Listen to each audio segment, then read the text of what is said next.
Today, take a look at the Acer 5-in-1 USB-C hub. So it's a nice long thin stick. It's not taking up a whole lot of room. Most of these things are a lot wider than this, so this is a very nice design. We have a fairly flexible cable, and that is USB-C. On the side we got an HDMI to USB-A 2.0 ports, a USB-A 3.0 port, and a USB-C power delivery. And in the manual it says that power delivery is capable of 100 watts fast charging. So plug this guy in, and because this has power, oh look at that.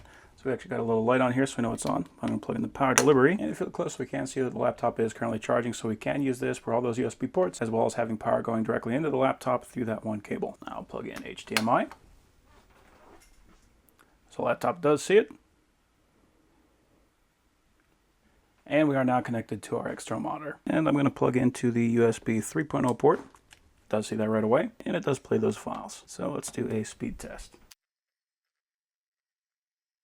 Okay, for sequential 1MB process 1 thread, we got 1048 on the read and 855 on the write. So we are looking at 10 gigabit per second speeds. Sequential 1MB 1 process 1 thread, we got 650 and 830. So it's actually writing faster than it's reading on there. Random 4K 32 process 1 thread, we got 224 and 265. Random 4K 1 process 1 thread, we got 36 and 78. So that's a completely acceptable speed for a USB 3.0. Now these other two USB-A ports are both USB 2.0, so you can expect those to be about half that speed. Still usable if you just need to plug in a few peripherals or anything like that, but if you want the fastest speed, you're going to want to use the USB 3.0 port. Overall, that is a very nice little adapter.